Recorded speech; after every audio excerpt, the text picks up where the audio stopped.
और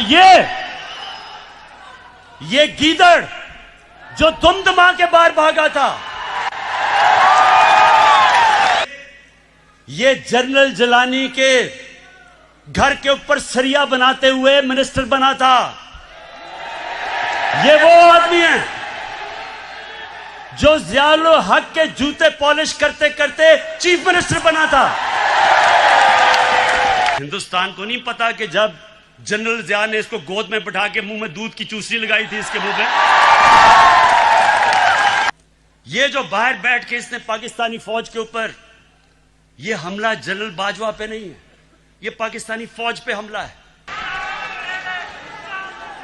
अच्छा, अब मैं जरा जो कल सर्कस हुई थी उसके ऊपर बात करना चाहता हूं, लेकिन चुप करके सुनिए।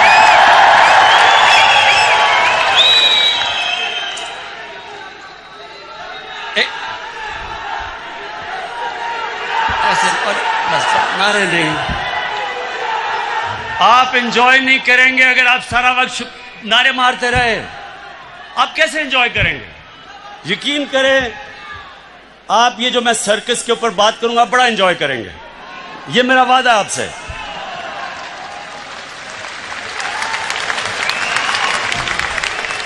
अच्छा, पहले आज से 11 साल पहले, ये सुन ले जरा, 11 साल पहले मैंने क्या कहा था, ये जरा पहले सुन ले, क्योंकि ये मैंने आप नहीं, ये मैंने सब पेशन गोई की हुई थी कि ये सर्कस एक दिन होगी। तो अगर ये आप वो 11 साल वाली वीडियो चला दें, लेकिन आपने एंजॉय करना है आज। मैं आपको ये भी कहना चाहता कि इंशाल्लाह आप देखेंगे कि ये सब पार्ट, इनके जो इंटरेस्ट एक है, इन्होंने एक हो जाना है। जरदारी और नवाज शरीफ ने इकट्ठे हो जाना है, क्योंकि इनके इंटरेस्ट है।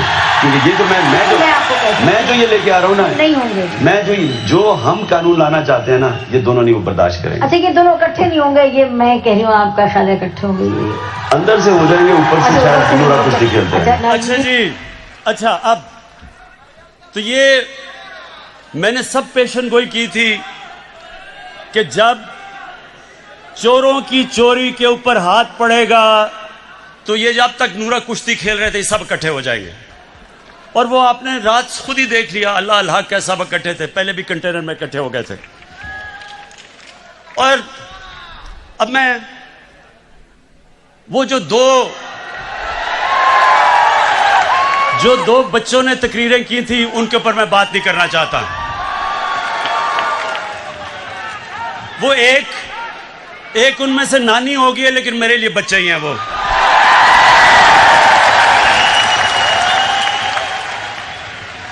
उसकी वजह है, सुने टाइगर्स, उसकी वजह है। देखें, इंसान जब तक जिंदगी में स्ट्रगल नहीं करता वो लीडर तो बन ही नहीं सकता। उन दो बच्चों ने आज तक जिंदगी में 1 घंटा हलाल का काम नहीं किया।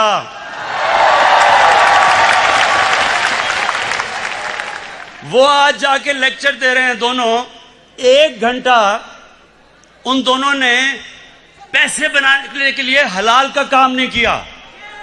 पले किसके ऊपर हैं? अपने दोनों बापों की हराम की कमाई के ऊपर पले हुए हैं। तो उनके ऊपर तबसरा करना फजूल है। लेकिन जो और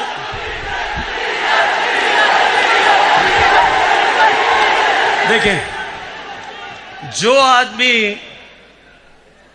11 की टीम होती है, 12वें को 12th मैन कहते हैं, जो 12th मैन है उसके ऊपर मैं क्या बात करूं।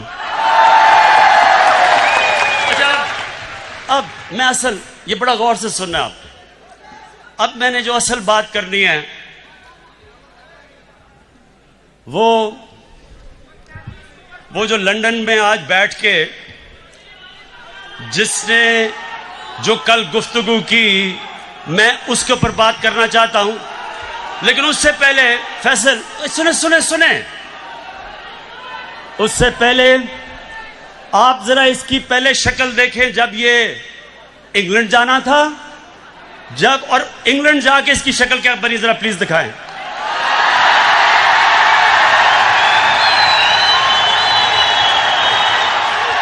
ये वही इंसान है। ये जो शक्ल थी, ये जब बस बस बस बस अच्छा, ये शक्ल जब शिरीन मजारी ने देखी तो तब बेचारी की आंखों में आंसू आ गए। और फिर से मैं बता दूं, शिरीन मजारी की आंखों में आंसू आना मुश्किल है, बड़ा मुश्किल काम है। लेकिन वो देखे, वो मेरी भी आंखों में आंसू आ जाते अगर मैं इसको अच्छी तरह जानता ना। अच्छा, अब एक मिनट, अब जरा वो दूसरा भाई साहब को जरा दिखा दें। ये लंदन में जरा भाई साहब की आप सुन रहे हैं। पिटीशन लगी हुई है लाहौर हाई कोर्ट में। खुदा करे अल्लाह ताला अपने बेपाया फजलो करम से, अगर खुदा करे अल्लाह ताला अपने बेपाया फजलो करम से अगर इजाज़त मिल जाए तो अपने वालिद साहब के साथ होगी, जो कि बहुत ही आम बात है। तो बाकी इनकी दूसरी जो ट्रीटमेंट पे जा रही है तो हार्ट के लिए इंशाल्लाह जल्द अपॉइंटमेंट मरियम। बस बस ख्वातीन, रोना नहीं है आपने।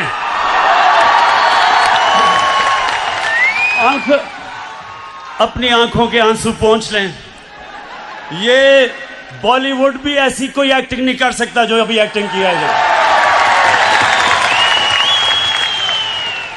अब सोचे सुने, अब सोचे कि हमारी कैबिनेट के सामने ये एक्टिंग जब हो रही थी, शीरीन मजारी रोना शुरू हो गई, तो हमने इसको वापस ही बाहर ही जाने देना था। लेकिन आज मैं सिर्फ ये कहना चाहता हूं, जो इसने ज़बान इस्तेमाल की पाकिस्तान के आर्मी चीफ के खिलाफ और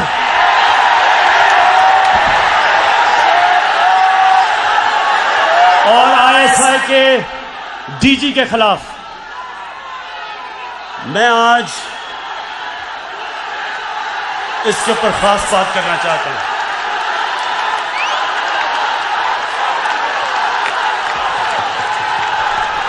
अच्छा, खामोशी, सुने जरा मेरी बात, सुने मेरे टाइगर्स और पाकिस्तान के नौजवानों, सुनो गौर से। बर्रे सगीर की तारीख में कभी भी ऐसी हिंदुस्तान में हुकूमत नहीं आई जो मुसलमानों से और पाकिस्तान से इतनी नफरत करती है जितनी नरेंद्र मोदी की हुकूमत करती है। हमारे फौजियों के ऊपर मुसलसल हमले हो रहे हैं। हर रोज हमारे फौजी अपनी जान की कुर्बानियां दे रहे हैं। परसों 20 पाकिस्तान के सिक्योरिटी फोर्सेस के लोगों ने शहादत पाई, 20 लोगों ने।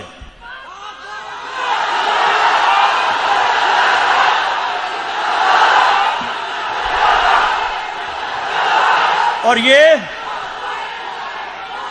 ये क्यों अपनी जान की कुर्बानियां दे रहे हैं? हमारे लिए, मुल्क के लिए।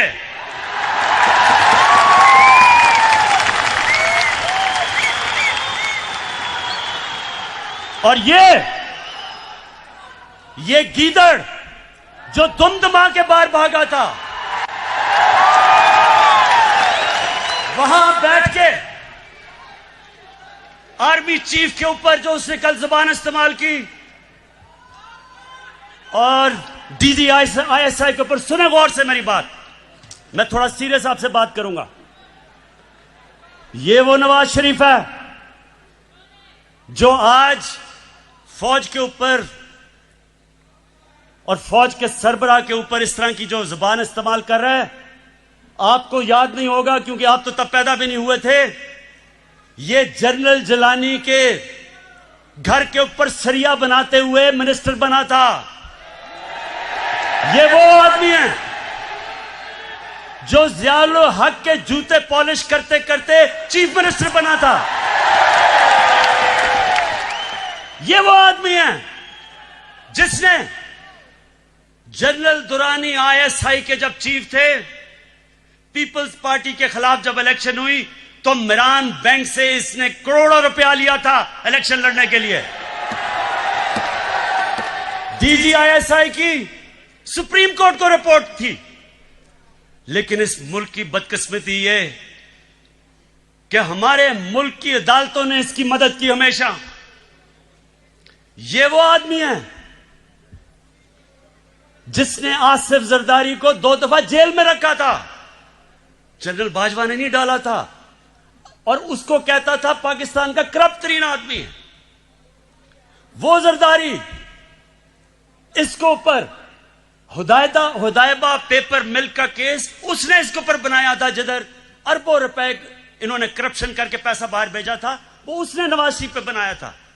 जनरल बाजवा ने नहीं बनाया था। ये वो नवाज शरीफ है और जरदारी, चुप करके सुने, चुप करें जरा, सुने मेरी बात। ये वो जरदारी है और नवाज शरीफ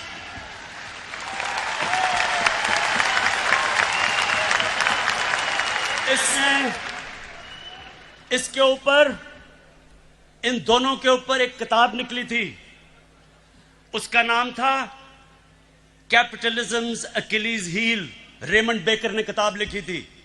ये इनके पहले दौर के बाद जब इन दोनों ने 2 दफा बारियां लेकर मुल्क को लूटा था, उसने किताब लिखी और उसके ऊपर पूरा चैप्टर दिया कैसे इन दोनों ने इस मुल्क से पैसा चोरी करके मुल्क से बाहर लेके गए। जनरल बाजवा ने नहीं लिखी थी, रेमंड बेकर ने लिखी थी।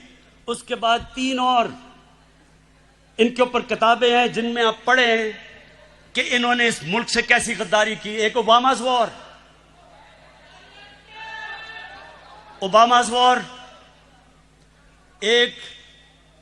एक है सूस्किन, उसने किताब लिखी the way of the world.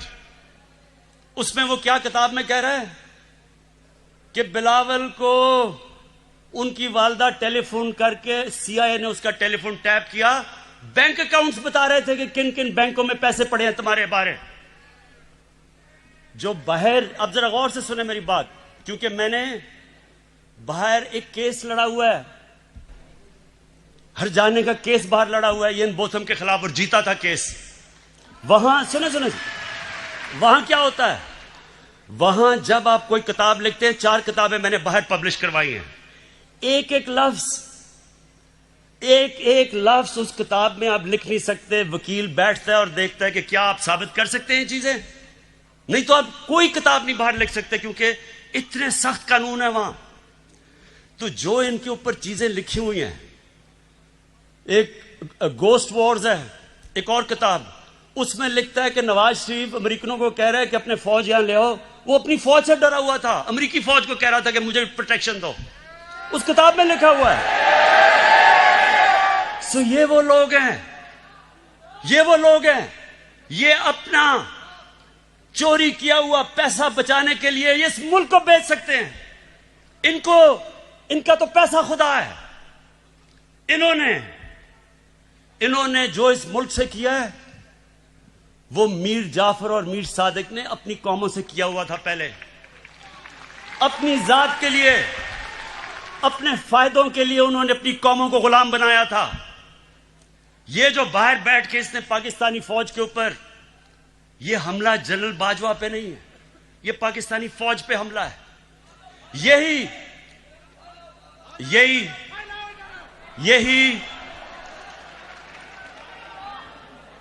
यही बात नरेंद्र मोदी कर रहा था।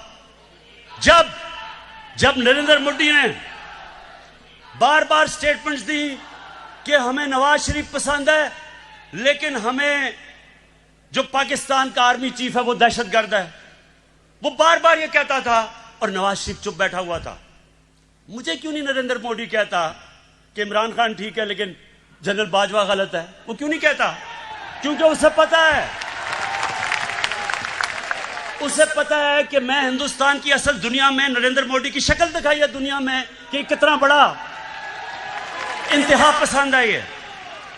सो ये जो आज इसको हिंदुस्तान अखबारों के अंदर जो तारीफें हो रही हैं नवाज शरीफ की, बड़ा जी जमहूरी आदमी है, ये फौज को कह रहा है कि अपना काम करो क्योंकि नवाज शरीफ जमहूरी है।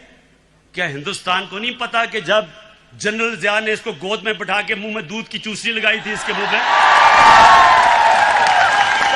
इसकी जमहूरियत क्या हिंदुस्तान को नहीं पता कि ये वो वजीर आजम है जिसने डंडों से सुप्रीम कोर्ट के ऊपर हमला करवाया था? और फिर जुल्म देखें कि बाकी जुडिशरी को ब्रीफ केस दे के खरीदा था। ये वो नवाज शरीफ है जो आज बड़ा जमहूरी बन रहा है। ये वो नवाज शरीफ है जो टेलीफोन कॉल करके कहता था जस्टिस क्यूम इसको 3 साल नहीं बेनजीर को 5 साल सजा दो। ये वो है आदमी, ये वो है जो पिछला नैब का चेयरमैन कमर जमान जैसा करप्ट आदमी उसको चेयरमैन बना के अपने केस बंद करवाए। इसके लिए अदलिया तब तक ठीक है जब तक अदलिया इसके साथ खड़ी है। हुदैबा पेपर मिल का ओपन एंड शट केस जब बंद होता है, अदलिया बंद करती है, तो अदलिया बहुत अच्छी है। जब 5 मेंबर बेंच अदलिया का पैनमा के केस में इसको सजा देता है तो क्यों निकाला करके दौरा करके अदलिया को बुरा भला कहना शुरू कर देता है? क्या पैनमा का केस जनरल बाजवा ने किया था? इंटरनेशनल जब इंकशाफ हुआ था तो वो क्या पाकिस्तानियों का कसूर था? सारी दुनिया के अंदर इंकशाफ हुआ जिसमें पता चला कि हर मुल्क के पॉलिटिशियंस ने किस तरह मुल्क से पैसा चोरी करके ऑफशोर कंपनीज में पैसा रखा हुआ था। तो तब किसका कसूर था? यहां लोगों के सामने बेशर्मी से झूठ बोलते हैं। वो भी झूठ बोलता है, उसका भाई भी झूठ बोलता है, बेटे भी झूठ बोलते हैं, बेटी भी झूठ बोलती है, और वहां जाके तकरीरें कर रहे हैं कि जी बहुत बड़े ये जमहूरियत के लिए खड़े हैं। इलेक्शन की बात करते हैं, इलेक्शन की बात करते हैं, ये जरा सुने। 2013 इलेक्शन के अंदर नेशनल असेंबली की सीटों में 137 पिटिशंस आई जिन्होंने चैलेंज किया कि उनके इलेक्शन में गड़बड़ हुई है। नेशनल असेंबली में 137 सीटें जिन्होंने पिटिशन दायर की। 2018 की इलेक्शन में सिर्फ 90 थे, 50% कम पिटिशंस थी। और नून लीग की, क्योंकि उनकी तो सिर्फ पंजाब में पार्टी रह गई है, पंजाब के अंदर उनकी सिर्फ 11 पिटिशंस थी। तहरीक इंसाफ की 13 पिटिशंस थी, यानी हमारी ज्यादा पिटिशन थी जिन्होंने कहा धांधली हुई है। तो मुझे यह बताएं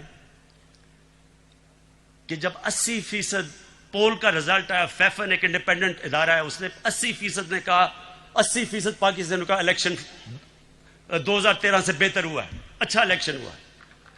तो मैं अब ये पूछता हूं कि जब हमने 2013 इलेक्शन के बाद मैंने सिर्फ 4 हल्के मांगे थे, 137 में से 4 हल्के मैंने कहा इनको खोल के बता दो, अगर ये ठीक है तो मान लेंगे इलेक्शन। इन्होंने 4 हल्के नहीं खोले, 1 साल के बाद सड़कों पे निकले। आखिर में जब 4 हल्के खुले, चारों के चारों अंदर धांधली थी। जब हमारी बारी आई 2018 में, इन्होंने कहा जनाब इलेक्शन में धांधली लिया। इनसे वो जो आजकल जेल में शहबाज शरीफ, हमने पहले कहा कि जो करना है आपने खोले, हम तैयार हैं इलेक्शन खोलने के लिए। अब इनको पता था कि 1100 पिटिशन थी इनकी सारी, इलेक्शन उन्होंने क्या खोलना था। तो ये वो लोग हैं कि जो बात करते हैं कि इलेक्शन के अंदर धांधली हुई। धांधली मैं आपको बताऊं किधर हुई, जो अभी इंकशाफ हुआ है। इलेक्शन में अभी एक बाय इलेक्शन हुआ जब नवाज शरीफ डिस्क्वालीफाई हुआ, उसकी बीवी को खड़ा किया, मरीम नवाज ने कैंपेन की। हमारे पास अब डॉक्यूमेंट्री एविडेंस है कि 250 करोड़ रुपया गवर्नमेंट का इन्होंने उस हल्के में इस्तेमाल किया इलेक्शन जीतने के लिए।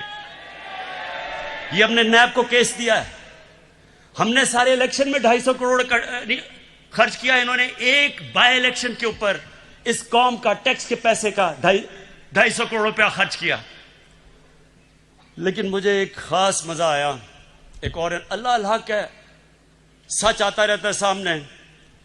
एक इलेक्शन हुआ उस्मान डार का, और वहां एक सियालकोट का बहुत बड़ा रंगबाज है, बड़ी बड़ी बातें करता है, बड़ी बड़ी छाती निकाल के बड़के लगाता है।